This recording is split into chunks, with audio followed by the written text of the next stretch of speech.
Oke, bismillahirrahmanirrahim. Assalamualaikum warahmatullahi wabarakatuh. Eh, jadi untuk pembelajaran hari ini, di pertemuan pertama kita akan di semester yang pertama ini kita akan membahas tentang pertumbuhan dan perkembangan.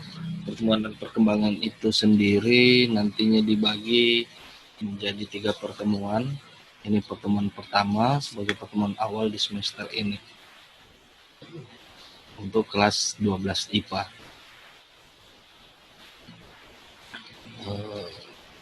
Jadi pada saat nanti saya menjelaskan, silahkan siswa sekalian untuk memperhatikan. Setelah sesi penjelasan nanti bertanya melalui grup WA yang sudah kita siapkan, nanti akan dijawab di sana.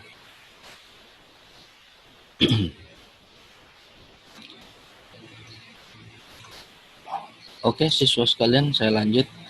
Di sini kita dapat melihat tentang pertumbuhan dan perkembangan.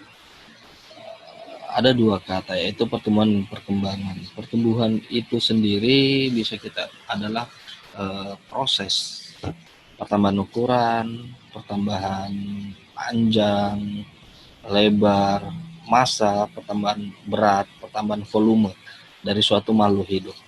Nah, di sini kita akan lebih fokus membahas untuk mengambil sampel atau contoh adalah tumbuhan, ya.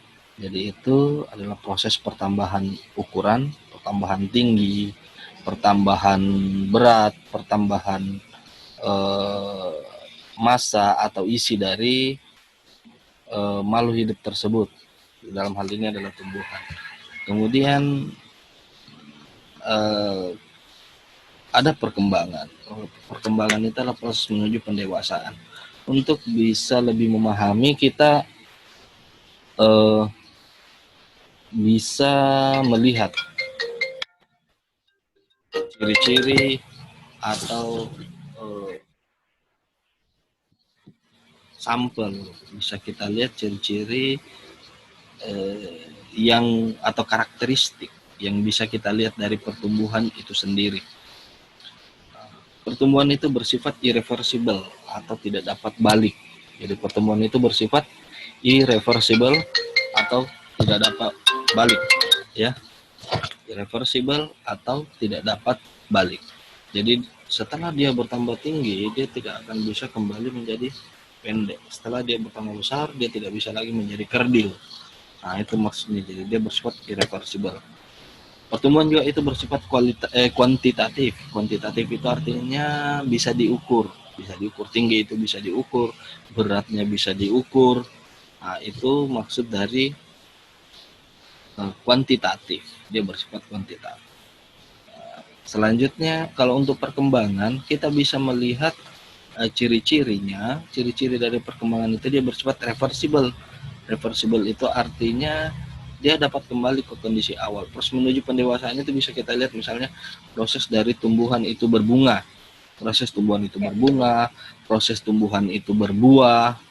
Nah, itu artinya dari perkembangan itu sendiri. Nah, setelah berbunga kan setelah proses musim bunganya selesai, bunganya akan gugur, dia kembali dari tidak ada bunga lagi, kemudian nanti akan masuk kembali dalam proses berbunga.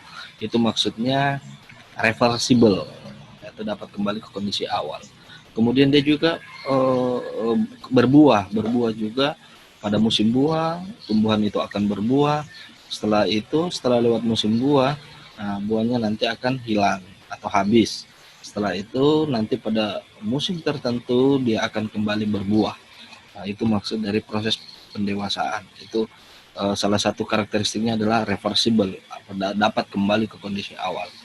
Nah, kemudian proses pendewasaan itu sendiri juga bersifat kualitatif. Nah, dia tidak bisa diukur. Proses pembungaan berbunga dari suatu tumbuhan itu tidak bisa kita ukur dengan ukuran panjang dan ukuran lebar. Tapi proses fisiologinya itu bisa kita amati. Proses fisiologinya, proses yang terjadi di tumbuhan itu, perubahan yang terjadi di tumbuhan itu dapat diamati. tapi tidak dapat diukur dengan angka-angka. Jadi itu.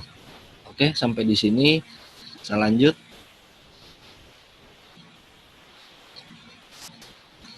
Ini salah satu yang bisa kita lihat, amati gambar ini tentang contoh dari pertumbuhan. Pertumbuhan itu kita lihat mulai dari dalam bentuk biji, kemudian berkecambah, bertumbuh menjadi tumbuhan, bahkan nanti menjadi tumbuhan yang dewasa dari pendek, tinggi, ke tinggi dan seterusnya. Itu dapat diukur contohnya. Jadi misalnya seperti lagi bisa kita lihat contoh tumbuhan teh. Tumbuhan teh itu kenapa setiap habis dipanen dipetik pucuknya, bertumbuh lagi, tidak habis.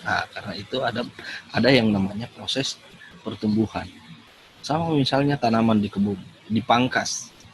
Kalau di daerah sana, di daerah kita ini ada misalnya di perkebunan sawit, ada proses yang namanya pronen ya. Ya, itu adalah memangkas daun dari sawit itu. Di situ proses pemangkasan itu setelah dipangkas kan akan ada yang bertumbuh lagi. Setelah dipangkas akan ada yang bertumbuh lagi. Itulah proses pertumbuhan. Sementara proses perkembangan yang bisa kita lihat di sini, ini proses berbuah dan berbunga. Di gambar yang kedua ini yang saya tunjukkan. Ya, lanjut. Proses perkembangan itu sendiri, proses itu tidak lepas dari proses pembuahan ganda ya. Proses pembuahan ganda yang terjadi pada angiosperma. Di sini kita mengambil sampel. Pada saat proses pembuahan itu terjadi, ya, di sini kita bisa melihat ada gambar bunga, itu bisa kita lihat. Ini adalah contoh sampel bunga yang lengkap ya, bunga lengkap yang memiliki putik dan serbuk sari, memiliki sel kelamin jantan dan sel kelamin betina. Bagaimana bisa awal mula pertumbuhan itu? Kita melihat mulai dari biji. Kita melihat bagaimana biji itu mulai terbentuk. Di sini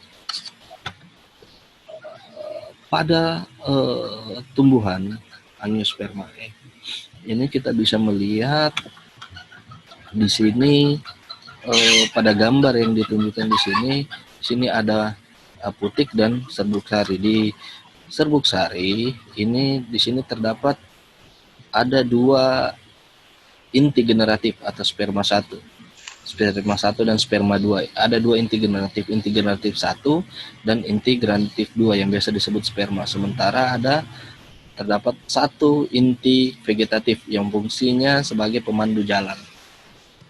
Sementara dalam di dalam putik itu di sini terdapat ada antipoda, sel kutubnya, kemudian ada sinergit, kemudian ada namanya inti kandung lembaga sekunder, dan ada 1 ovum. Jadi hanya 1 ovum. Inilah nanti yang akan dibuai oleh inti generatif.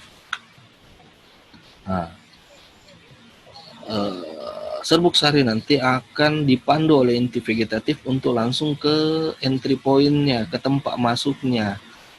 Tempat masuknya itu namanya mikrofil. Jadi lewat mikrofil masuk, disitulah dia akan bertemu nanti dengan ovum, dan terjadilah proses yang namanya peleburan gametnya. Selanjutnya di sini kita bisa lihat, proses itu selanjutnya digambarkan seperti bagan yang ada di samping.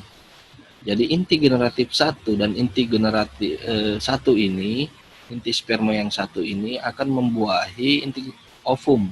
Inti generatif 1 ini memiliki kromosomnya N atau haploid 1, ya, 1 pasang. Ovum juga memiliki 1 pasang, jadi haploid. Di inti generatif 2, di sperma 2 ini memiliki 1 pasang juga kromosom, sementara di inti kandung lembaga sekunder dia memiliki 2 pasang kromosom atau diploid. Diploid ini sudah pernah kita bahas di kelas 11. Sekarang kita kembali ke inti generatif 1, ini akan membuahi ovum, akan bertemu dengan ovum, membuahi dan berkembang jadi sigot, kemudian berkembang menjadi embrio. Nah, ini kan haploid ketemu haploid, nanti pada saat sigot dia sudah menjadi 2 pasang kromosomnya, berarti sudah bersifat diploid. Sigot ini berkembang menjadi embrio. Nah, sementara inti generatif 2 nanti akan bertemu dengan inti kandung lembaga sekunder, dan nanti dia membentuk endosperma atau cadangan makanan. Ini nanti yang mengandung amilum, ini yang berkembang di dalam biji, dan ini juga nanti yang akan berkembang di dalam buah, ya, buah. Jadi ini adalah endosperma, cadangan makanan. Dia pasangan kromosomnya ada 3, berarti dia triploid. Dan dari hasil 2 pembuahan ini nanti inilah yang membentuk namanya biji, yang akan membentuk yang namanya biji. Nah, selanjutnya setelah biji, ya, biji itu terbentuk, disinilah kita akan mulai memahami proses yang namanya proses pertumbuhan.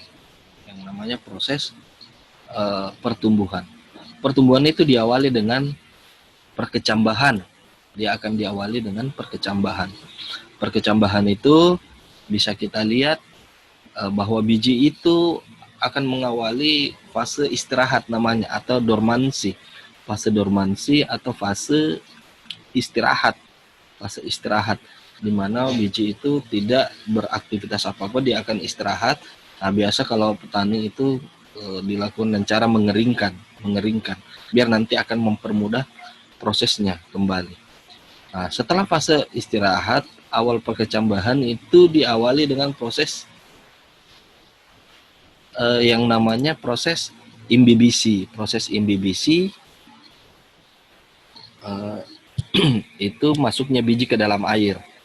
Nah, nanti dia air akan menyerap melalui kulit biji itu, masuk ke dalam dan mengaktifasi hormon pertumbuhan yang namanya hormon giberelin.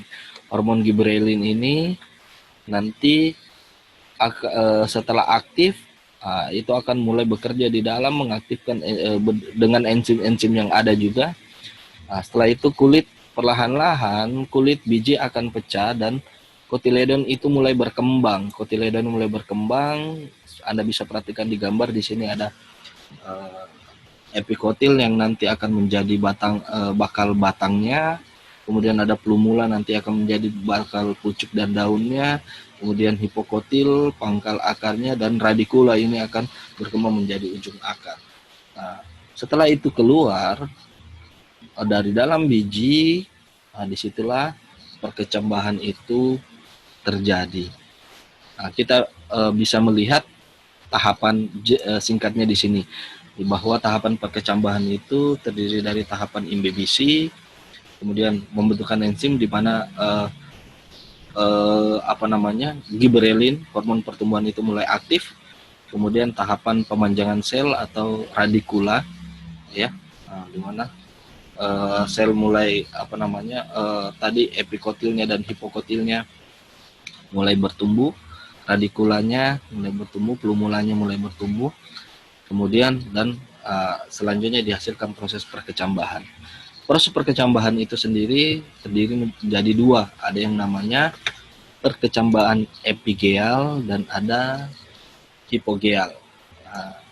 Yang membedakan Anda bisa lihat di gambar, yaitu epigeal, hipokotil memanjang. Jadi kotiledonnya itu dan plumulanya di atas permukaan tanah, berkembang di atas permukaan tanah, ya. Itu epigeal. Hipogeal itu berada di bawah tanah, ya. Plumulanya pemanjangan kotiledonnya tetap berada di dalam tanah. Jadi yang membedakan itu kotiledonnya. Kalau epigeal, kotiledonnya itu keluar, muncul di permukaan tanah. Bisa kita lihat di sini, contohnya di sini di kacang hijau. Pada saat dia berkecambahan, dia tumbuh, dia akan berada di atas tanah. Itu kayak bulatan-bulatan bijinya. Dan yang pecah itu akan tumbuh di situ. Sementara kalau di hipogeal, dia itu kayak jagung, contohnya yang ada di sebelah ini jagung. Jagung itu bijinya tetap di dalam tanah, dia akan hanya keluar kayak daun, ya, kayak daun muda. Jadi itu yang membedakan dua tipe perkecambahan ini, yaitu perkecambahan yang namanya perkecambahan epigeal dan perkecambahan hipogeal, ya, cuman epigeal dan perkecambahan hipogeal. Jadi saya rasa sampai di sini bisa dipahami oleh siswa sekalian. Terakhir kita bisa melihat faktor internal dari perkecambahan. Faktor internalnya itu faktor dari dalam, tingkat kemasakan bijinya. Kalau bijinya betul-betul matang, buahnya matang, bijinya memang matang dan dikeringkan dengan baik, nah, biasanya juga akan mempercepat proses perkecambahan karena akan mempercepat proses imbibisi atau penyerapan air, ya. Terus berat ukurannya juga berpengaruh, masa istirahatnya, masa dormansinya, serta inhibitornya. Ya, inhibitornya. Ya. Nah, kalau faktor eksternalnya dari luar itu yang berpengaruh air.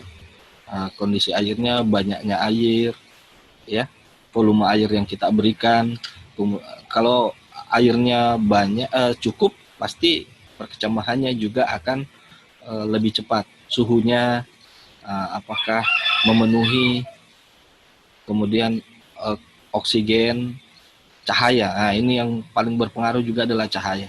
Jadi biji yang akan berkecambah itu membutuhkan cahaya. Kalau kalian masih ingat percobaan waktu SD atau SMP, itu kalian disuruh untuk membuat kecambah, pasti ada yang lebih cepat yang kena cahaya dibandingkan yang tidak kena cahaya pada saat kalian melakukan eksperimen. Dan media atau substrat, tempatnya. Kalau tanahnya subur, mengandung unsur hara yang banyak, yang bagus, berarti dia juga akan cepat berkecambah. Akan berbeda apabila bijinya berada di substrat atau media yang kurang subur, yang kurang unsur haranya. Oke, jadi itulah faktor internal dan eksternal dari perkecambahan itu sendiri. Dan itu hanya itu yang kita bahas di pertemuan pertama. Untuk selanjutnya nanti mengenai hormon pertumbuhan dan proses selanjutnya itu akan kita bahas di pertemuan selanjutnya. Nah, dan nanti apabila ada yang kurang jelas, silakan bertanya melalui grup WA. Nanti akan saya balas di grup WA karena kita memiliki keterbatasan waktu dan jaringan pada saat kita berinteraksi di aplikasi Zoom, ya. Jadi demikian siswa sekalian. Kalau ada yang kurang jelas, nanti kita akan berinteraksi selanjutnya. Kita akan diskusi di grup WA sampai jam 9.30. Oke, jadi saya rasa cukup sekian untuk hari ini penjelasan saya. Kita akan lanjutkan di grup WA. Terima kasih atas perhatiannya yang sudah bergabung. Ya, terima kasih yang sudah bergabung. Selanjutnya nanti kita akan bahas di grup WA maupun di Google Classroom, ya, di Google Classroom. Terima kasih sekali lagi atas perhatiannya. Demikian penjelasan dari saya. Cukup sekian. Assalamualaikum warahmatullahi wabarakatuh.